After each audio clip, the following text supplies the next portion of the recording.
जय हिंद दोस्तों।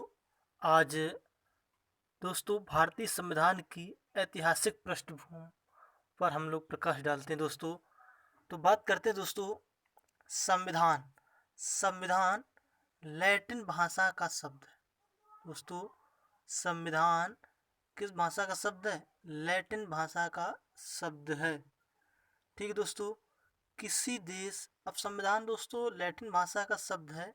संविधान कहते किसे हैं ये समझिए दोस्तों। संविधान किसी देश या संस्था द्वारा निर्धारित नियम। संविधान क्या दोस्तों? किसी देश या संस्था द्वारा निर्धारित नियम। बात करते हैं प्यारे विद्यार्थियों कॉन्स्टिट्यूशन संविधान की। संविधान दो संविधान को दो पार्टों में बांटा गया है। एक लिखित संविधान होता है दोस्तों और एक होता है अलिखित संविधान। ठीक है प्यारे विद्यार्थियों, तो हम लोग बात करते हैं दोस्तों संविधान कि हमारे देश का संविधान कैसा है दोस्तों। तो हमारे देश का संविधान दोस्तों कैसा है? लिखित। तो देखिए दोस्तों, लिखित संविधान है इंडिया और यूएसए का, भारत और अमेरिका का। और अगर हम लोग बात करते हैं अलिखित संविधान तो है ब्रिटिश का, ब्रिटेन का। ठीक है प्यारे विद्यार्थियों, संविधान कैसा वर्ड है?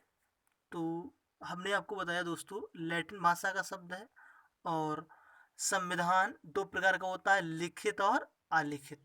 ठीक है प्यारे विद्यार्थियों, और बात करते हैं दोस्तों हम लोग विश्व का प्रथम लिखित संविधान।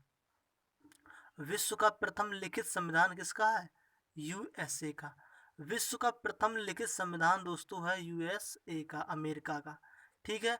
और संसार का सबसे बड़ा लिखित संविधान, अगर आपसे प्यारे दोस्तों पूछ दिया जाए कि बताइए संसार का सबसे बड़ा लिखित संविधान किस देश का है, तो प्यारे विद्यार्थियों भारत का। किसका है? भारत का। ठीक है।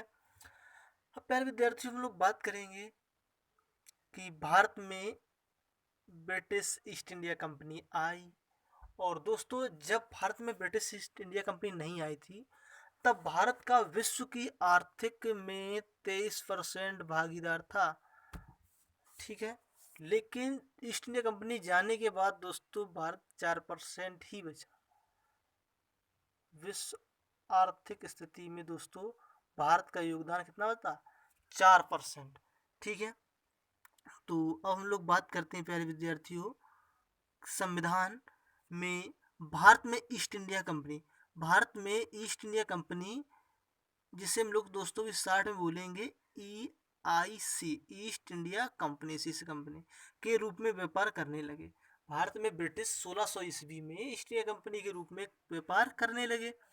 1765 ईस्वी में, कब दोस्तों? 1765 में EIC, ईस्ट इंडिया कंपनी ने बंगाल, बिहार, उड़ीसा के दीवानी अधिकार प्राप्त कर लिए।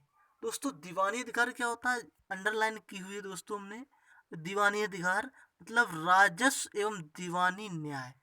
दीवानी अधिकार क्या होता है दोस्तों? राजस्व एवं दीवानी न्याय। ठीक है दोस्तों। तो दोस्तों ईस्ट इंडिया कंपनी 1600 ईस्वी में जो ब्रिटिश थे वो ईस्ट इंडिया कंपनी के रूप में भारत में आए। और 1765 में क्या किया? बंगाल, बिहार, उड़ीसा में दीवानी अधिकार प्राप्त कर लिया। ठीक है। और दोस्तों ये दीवानी अधिकार प्राप्त किससे हुआ? मुगल बादशाह शाह आलम से। इससे प्राप्त हुआ मुगल बादशाह शाह आलम से बक्सर की लड़ाई में विजय प्राप्त करने पर। दोस्तों क्या हुआ था कि शाह आलम से बक्सर का युद्ध हुआ था दोस्तों। और ये दोस्तों युद्ध जीता था अंग्रेजों ने, और जिसकी वजह से इनको राजस्व एवं दीवानी न्याय का अधिकार प्राप्त हुआ। ठीक है दोस्तों। और इसे जो दीवानी अधिकार था ये क्षेत्रीय शक्ति बनाने की प्रक्रिया थी। क्या था दोस्तों? ये क्षेत्रीय शक्ति बनाने की प्रक्रिया। ठीक है। बात करते हैं प्यारे विद्यार्थियों आगे 1934 में। 1934 में एम एन राय ने दोस्तों 1934 में एम एन राय ने भारत में साम्यवाद अधिकार का प्रणेता थे। दोस्तों 1934 में एम एन राय ने दोस्तों साम्यवाद शब्द बोला। दोस्तों 1934 में एम एन राय जी ने बोला कि हम भारतीयों के लिए एक संविधान हो और उस संविधान के अनुसार हम लोग कार्य करेंगे ब्रिटिश गवर्नमेंट से स्वतंत्र होकर। ठीक दोस्तों, तो सुझाव के अनुसार 1946 में एक सभा कॉन्स्टिट्यूशन असेंबली का गठन हुआ। जब दोस्तों इन्होंने डिमांड की तो एक के बाद एक हम भारतीय डिमांड करते रहे दोस्तों, और ब्रिटिश गवर्नमेंट ने अंततः 1946 में, अब दोस्तों ये जो डिमांड वाला वीडियो है ये मैंने संविधान के पार्ट 1 में डाल दिया दोस्तों। अगर आप लोगों ने नहीं देखा हो दोस्तों तो मैं इस वीडियो के डिस्क्रिप्शन में लिंक दे दूंगा, आप लोग देख लेना कि सबसे पहले संविधान सभा की मांग किसने की, उसके बाद किसने की, ये सारी डिटेल वाला वीडियो हम डाल चुके हैं। ठीक है प्यारे विद्यार्थियों, और अगर दोस्तों आपको वीडियो अच्छा लग रहा हो तो हमारे वीडियो को लाइक सब्सक्राइब जरूर करें दोस्तों। ठीक है, अब आते हैं दोस्तों, सुझाव के अनुसार 1946 में एक संविधान सभा बनी जिसका गठन किया गया दोस्तों, और जिसकी घटनाएं विभिन्न हैं जो हम लोग चर्चा करेंगे इसके आगे। ठीक है प्यारे विद्यार्थियों, विभिन्न घटनाओं को हमारे संविधान में जो देखिए दोस्तों, कंपनी का शासन और ताज का शासन, जो विभिन्न घटनाएं हुई उसको हमने प्यारे विद्यार्थियों दो पार्टों में बांटा। कौन कौन से? कंपनी का शासन और ताज का शासन। कंपनी का शासन मतलब ईस्ट इंडिया कंपनी का शासन। इसमें दोस्तों सबसे पहले है ये चला 1773 से 1858 तक। कब तक चला दोस्तों? 1773 से 1858 तक। ठीक, और सबसे पहले से में आया 1773 का रेगुलेटिंग एक्ट, इसके बाद में आया दोस्तों चार्टर एक्ट।